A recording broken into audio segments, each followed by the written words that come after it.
RFI, Radio France Internationale, il est 6h30, ici à Paris, 4h30 en temps universel.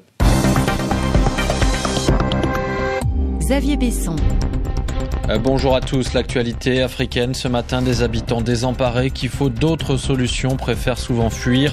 Notre envoyé spécial en République démocratique du Congo s'est rendu à Beni, dans l'est du pays, notamment dans le quartier de Rwangoma, où au moins 42 personnes ont été tuées dans une nouvelle attaque ce week-end, attribuée aux rebelles ougandais des ADF. Dans ce journal également, l'ONG Human Rights Watch qui estime que les casques bleus n'en ont pas fait assez pour protéger les civils au Soudan du Sud. La réélection contestée du président en Zambie et l'Afrique du Sud où le parti au pouvoir tente de tirer des leçons de son échec aux récents scrutins municipaux. Dans une dizaine de minutes sur RFI, le journal des Jeux Olympiques à Rio au Brésil avec notamment le Kenyan David Rudisha qui conserve son titre en 800 mètres. C'est de l'athlétisme et c'était cette nuit.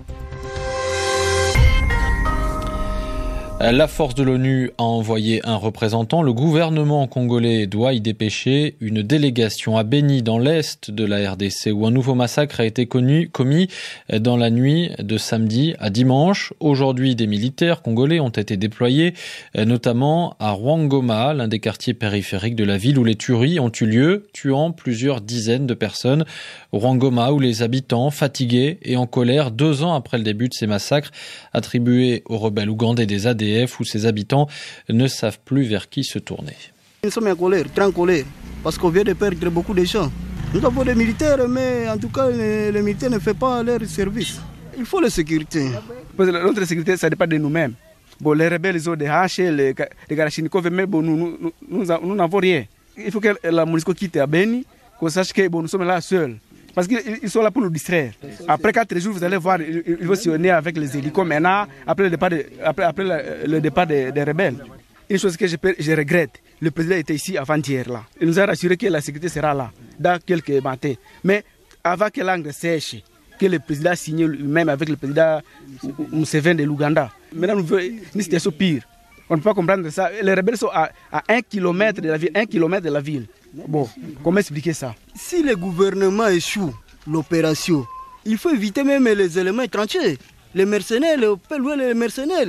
Nous, les populations, nous sommes fatigués avec la guerre.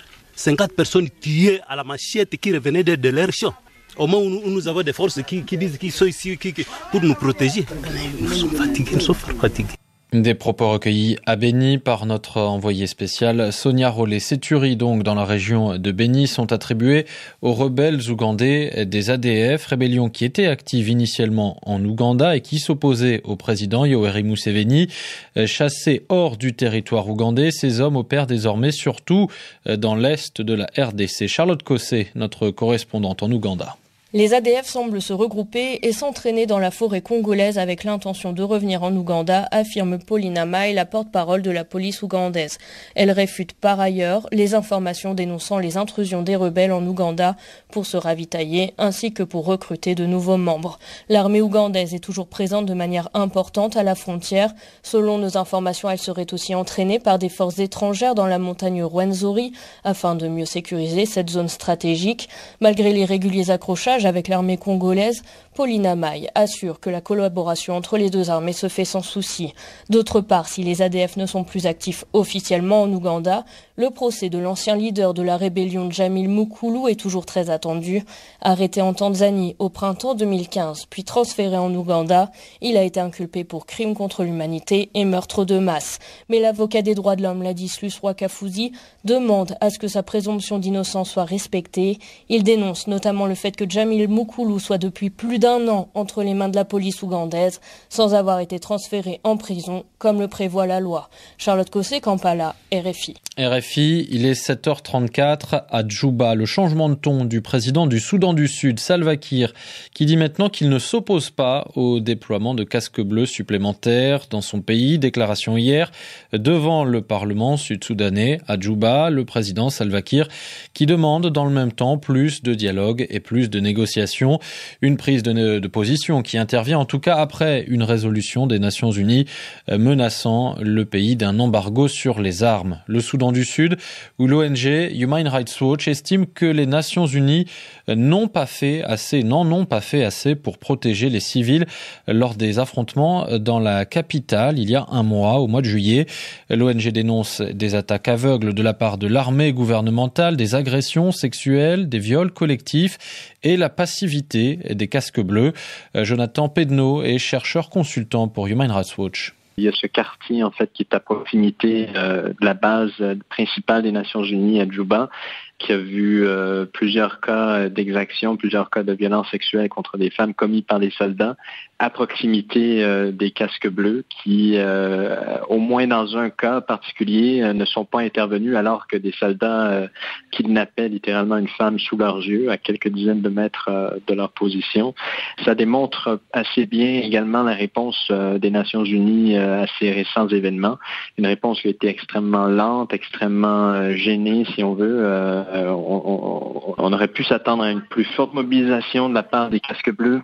Donc, c'est quelque chose de préoccupant et c'est symptomatique d'une position de faiblesse dans laquelle a été et demeure jusqu'à présent la force des Nations Unies au Sud-Soudan. Jonathan Pedneau, chercheur consultant pour l'ONG Human Rights Watch. L'heure du bilan et de l'autocritique en Afrique du Sud au sein de l'ANC après les élections municipales et les mauvais résultats du parti au pouvoir au début du mois. Et les responsables du parti, qui a notamment cédé aux principales partis d'opposition, les villes de Pretoria et de Port Elizabeth, les responsables de la formation se sont réunis pendant 4 jours dans un grand hôtel de la capitale et ils ont décidé de faire front derrière le chef de l'État qui est aussi le président du parti, Jacob Zuma. À Johannesburg, Tandiwe Katié. Nous n'avons pas évoqué Zuma, faut-il blâmer une seule personne? Nous sommes tous responsables de cette performance électorale. La question de la démission du chef de l'État a été balayée d'un revers de la main. Le message de Gwede Matanche, le secrétaire général du parti, est clair face aux questions des journalistes. Mais cette déclaration est aussi une riposte cinglante à l'attention de certains partis d'opposition qui accepteraient de négocier une coalition à la condition de voir s'en aller le président Jacob Zuma. Une requête notamment formulée par le parti de Julius Malema, le IFF, les combattants de la liberté économique. Après le mea culpa, la prise de conscience et la volonté de redonner un second souffle à l'ANC, Matanche a déclaré qu'ils étaient prêts à entrer dans l'opposition en cas d'échec des négociations. Pour l'instant, aucune information n'a filtré à ce sujet. Après avoir perdu Mandela Bay et Pretoria, le sort de Johannesburg est encore incertain. Le secrétaire général s'est également épanché sur l'image de son parti, une image d'arrogance, d'indulgence face à la corruption et de plus en plus éloignée de sa base sociale. Un aveu qui pourrait être un test face à la gronde des étudiants qui menace de paralyser le pays si les frais de scolarité venaient à être augmentés pour l'année 2017. Tandiwe Katié, Johannesburg, RFI. L'opposition annonce qu'elle va contester les résultats devant la justice en Zambie. Résultat de l'élection présidentielle annoncé par la commission électorale. Scrutin remporté dès le premier tour par le président en exercice, Edgar Lungu. Il remporte 50,3% des voix et va entamer son deuxième mandat, cette fois pour 5 ans. Anne Kantner. Pour la deuxième fois en 1 an et demi, Edgar Lungu remporte l'élection présidentielle. L'année passée, cet ancien ministre avait été choisi pour terminer la mission de son prédécesseur Michael Sata, décédé en cours de mandat.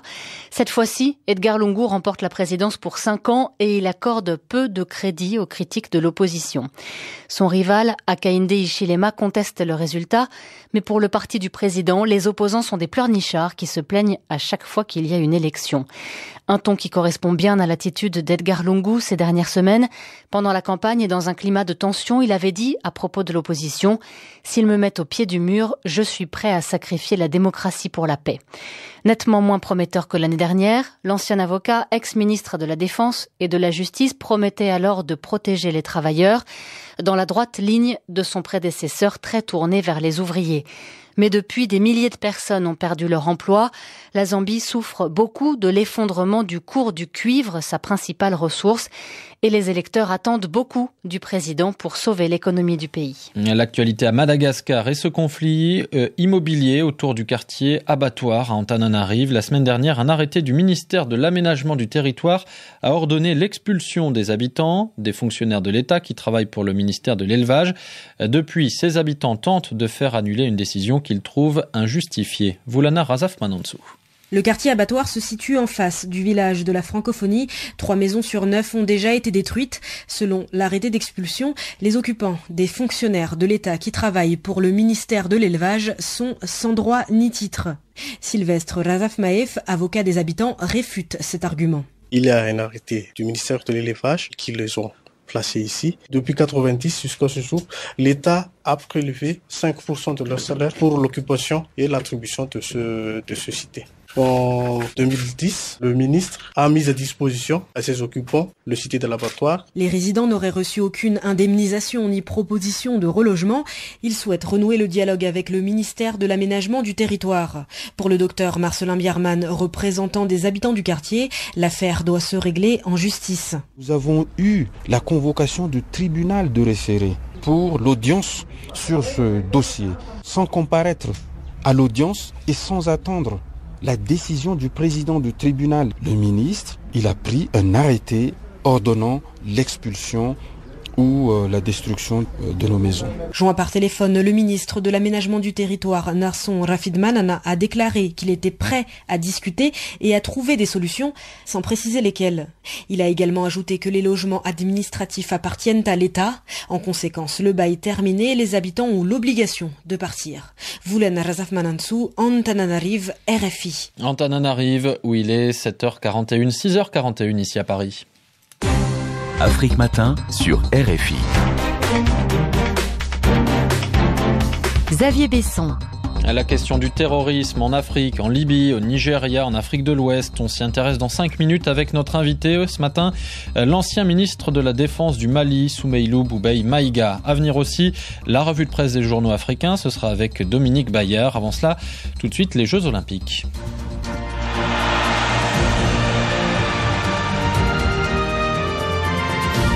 Le journal des Jeux. Il y a eu hier 3 nouvelles médailles pour le continent africain, nous dit Eric Mamrut à Rio. Intouchable, David Rudisha, le Kenyan champion du monde, recordman du monde et tenant du titre, a conservé facilement sa couronne olympique du 800 mètres. Il s'impose avec plusieurs mètres d'avance en 1 minute 42 secondes et 15 centièmes. Deuxième, l'Algérien Taoufik Makhloufi qui signe un nouveau record d'Algérie en 1:42,61 et offre à son pays sa première médaille dans ces Jeux olympiques. Écoutez sa joie recueillie par Olivier Pron. Taoufik Makhloufi. Je suis très content que je donne cette médaille, première médaille pour mon pays. Et pour moi, c'est plus qu'une médaille parce que j'ai battu le record d'Algérie. J'ai fait 1:42, mon objectif dans la saison. Et j'ai tombé 2 oiseaux avec un seul pierre. Et je suis vraiment très content avec ce résultat derrière le grand champion Rudisha. Cette médaille, je pense, elle va donner un positif énergie pour continuer les 1500 mètres. Le 1500 mètres dont Taoufik Makhloufi est le champion olympique sortant et dont les séries débutent tout à l'heure. Un autre record d'Algérie a été signé hier, celui du 400 mètres air réalisé par Abdelmalik Laoulou. Nouveau chrono 48 secondes 62 centièmes. Il est qualifié pour les demi-finales à l'inverse du Sénégalais Amadou Ndiaye. Une médaille d'argent africaine est également venue du 3000 mètres steeple féminin grâce à la Kenyane Yvine Kieng Jepkemoy. Déception pour la Tunisienne Habiba Gribi, la championne olympique en titre, n'a pris que la 12e place. Sur le 110 mètres haies, le malgache Ali Kamé a terminé dernier de sa série, il est donc éliminé. Au triple saut, c'est un 0 pointé pour l'Afrique, aucun qualifié pour la finale sur les 4 engagés, notamment le Malien Mamadou Chérif Dia et le Mauricien Jonathan Drake qui a totalement raté son concours sans que cela ne lui enlève son sourire. Jonathan Drake. Ça a été catastrophique, non je déconne. Non, ça n'a pas marché comme je voulu. Je me suis mis un peu en danger dans mes 2 premiers essais qui étaient normalement des essais qualifiables. Et au 3e, je me retrouve un peu le dos au mien et j'ai pris un peu de risque et ça n'a pas forcément payé. Je fais que 16 mètres 21 et donc je suis légèrement déçu, mais bon, je suis quand même au jeu, donc on va relativiser un peu. Sur le 200 mètres féminin, Marie-Josée Talou a surmonté sa déception du 100 mètres où elle avait terminé 4e. L'Ivoirienne a réalisé hier le meilleur temps des séries avec un nouveau record personnel en 22 secondes 31 centièmes. Également qualifiée pour les demi-finales, sa compatriote Muriel Aouré.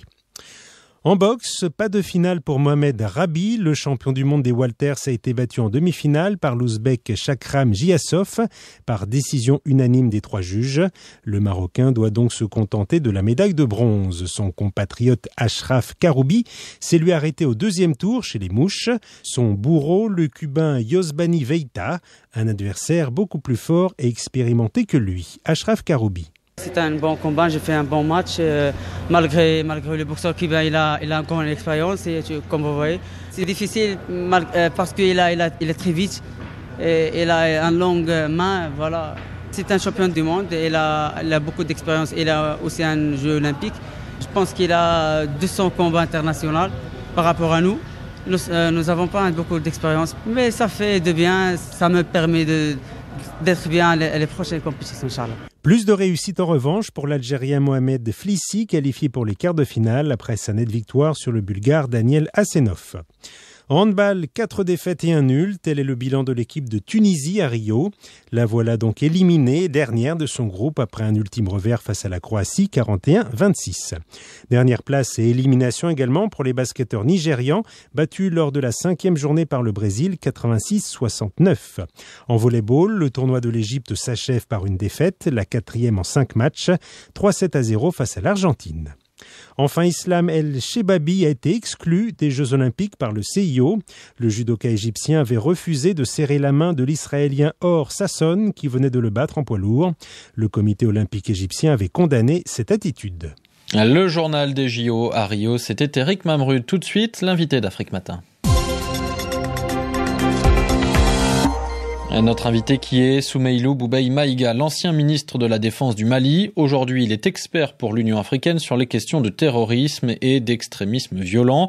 Des pays francophones d'Afrique de l'Ouest, du Nigeria à la Somalie, en passant par la Libye, le terrorisme est devenu un enjeu pour le continent africain. Alors qu'au Nigeria, Boko Haram semble être divisé, 2 chefs semblent s'opposer. Soumeylou Boubèye Maïga répond ce matin aux questions de Jean-Jacques Loarne. Soumeylou Boubèye Maïga, bonjour. Oui, bonjour. La division de Boko Haram fait-elle l'affaire de la force d'intervention multinationale ? Je ne pense pas. C'est-à-dire qu'en fait, c'est une atomisation qui pose des problèmes au moins à 3 niveaux. D'abord pour la force internationale. C'est évident que ça peut accroître la multiplication des foyers et puis la multiplication aussi des attaques de type asymétrique pour lesquelles elle a énormément de difficultés. Pour le Nigeria lui-même, ça vient s'ajouter aux divisions déjà constatées au niveau d'autres groupes ou d'autres milices, comme on le voit dans la région du Delta, où il y a déjà une dizaine de groupes. Et puis pour la sous-région ouest-africaine, mais aussi pour d'autres zones, c'est évident que ça peut étendre le champ d'opération de Boko Haram ou de tous les groupes qui vont s'en réclamer. Et il faut savoir que celui qui a été désigné par l'État islamique, c'est le fils du fondateur de Boko Haram, donc il peut avoir des allégeances par ce fait dans différents pays du bassin du lac Tchad. Je pense que c'est une division qui peut rendre la situation sécuritaire beaucoup plus complexe et plus difficile à cerner. Alors face à cette nouvelle donne, cette division de Boko Haram, ne faut-il pas que les armées africaines revoient leur stratégie ? Je pense que pour le moment, l'outil militaire est parvenu à contenir ce mouvement, à contenir son expansion. Mon opinion, c'est que la lutte antiterroriste ne peut se consolider, prospérer que si l'action militaire est prolongée aussi par l'action des autres entités de l'État. C'est-à-dire que tant qu'il n'y a pas une politique de développement, une politique sociale qui prolonge l'action militaire peut se retrouver assez limitée. Ne faut-il pas aujourd'hui élargir cette coalition à d'autres pays africains et est-ce qu'il y a des candidats ? Tous les pays africains sont concernés par la menace terroriste parce que vous voyez bien l'implication de Daesh dans les affaires intérieures de Boko Haram résulte de la pression qui est exercée sur ce groupe en Libye.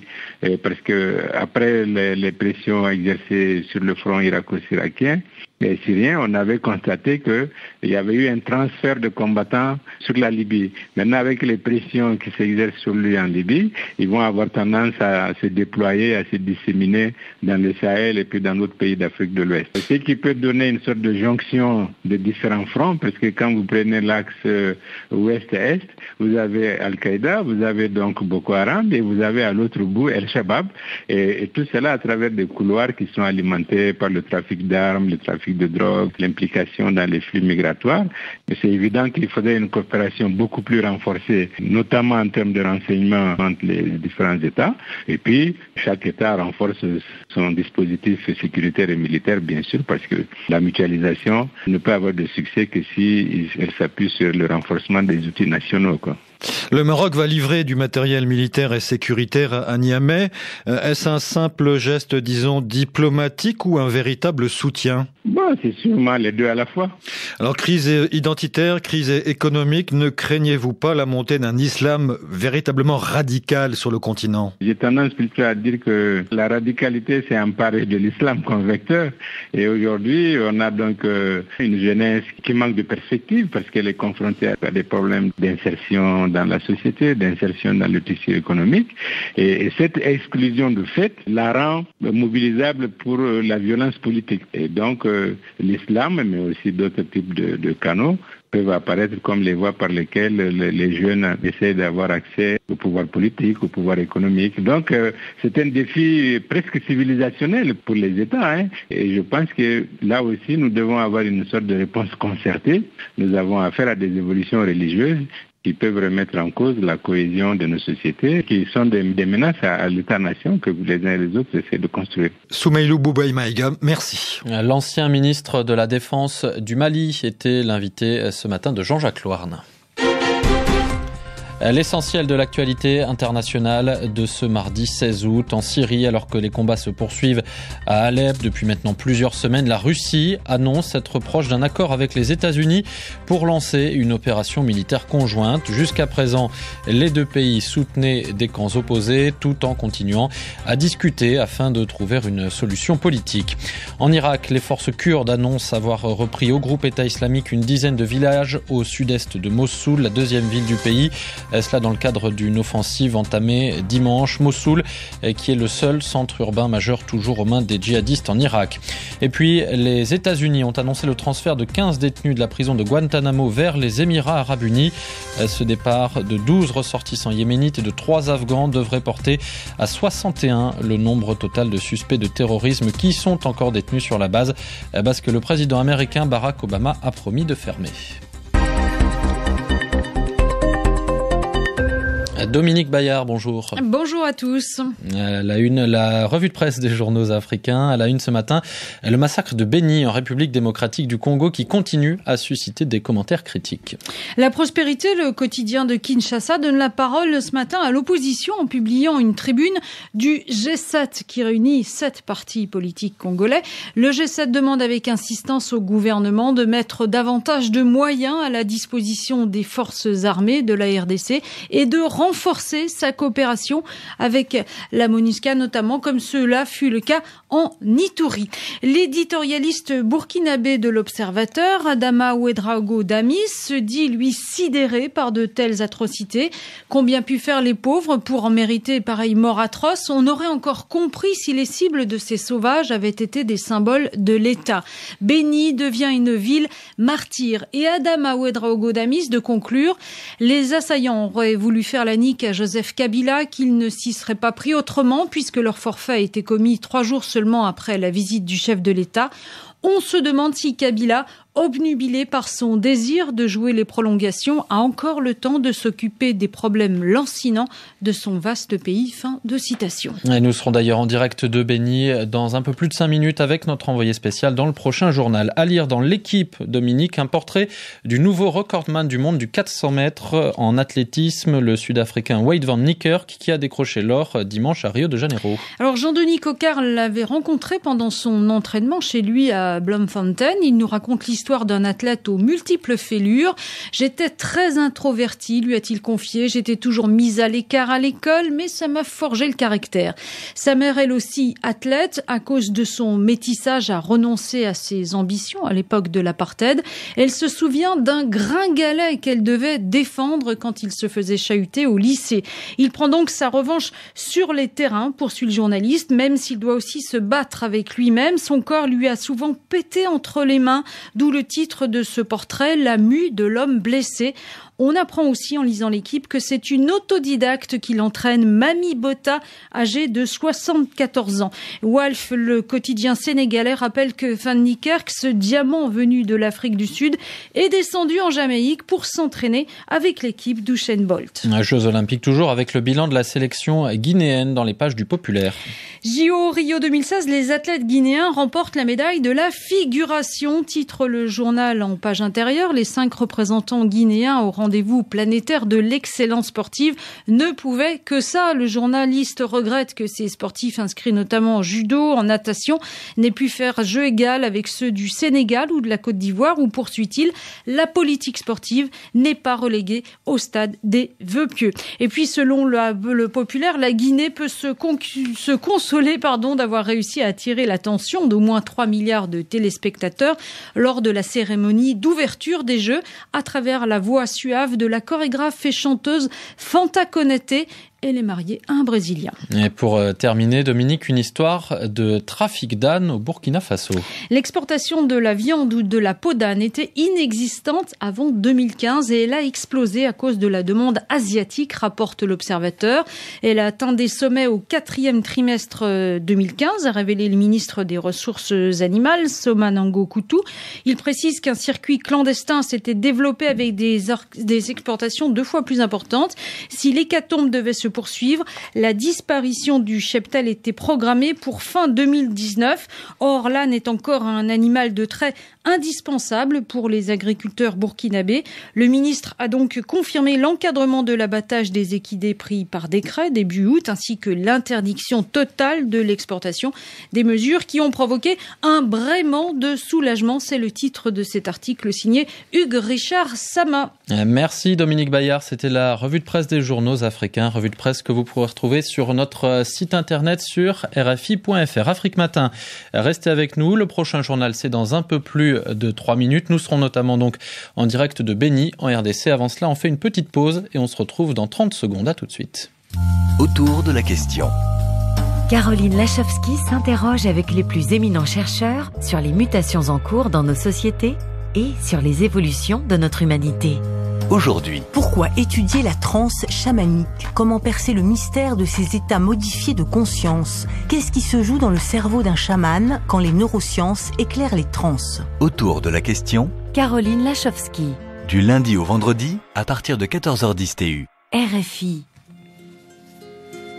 C'est un talent RFI, le Malien Abou Diarra. On l'écoute tout de suite avec son titre Nenana.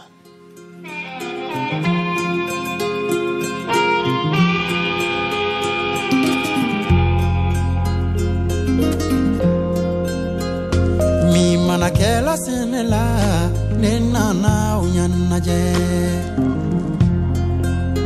iya jama maude ma fandrani falala do matebe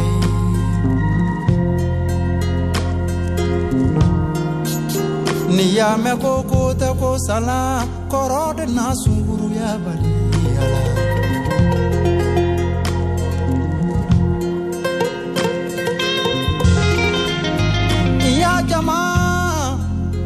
Iya jama fantani fala la do mate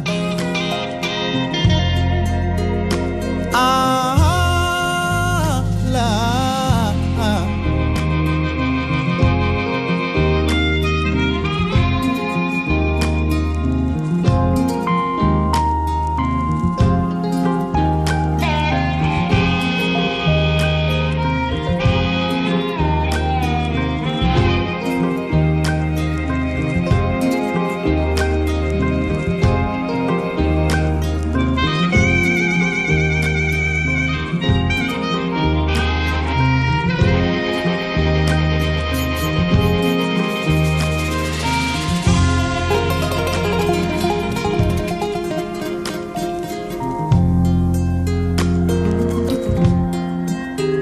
Bado ye na folotiki ye ale mamiri fanta falalula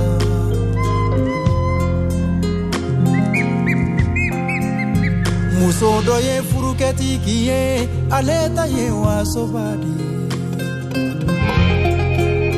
ko beka yɔrɔdiɲɛ laban de la mɔgɔ si t'i laban cogo de dɔn dɔ bɛ wolo fantanya de la ale bɛ laban fɛntigiya de la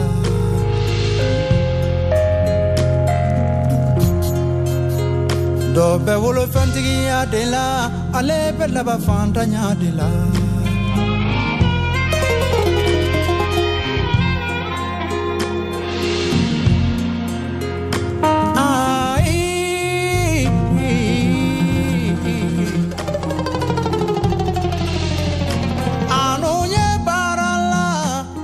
De son album Koya, c'était Nenana du Malien Abou Diarra. Passez une bonne matinée, une bonne journée sur RFI. Tout de suite, vous avez rendez-vous avec Arnaud Pontus.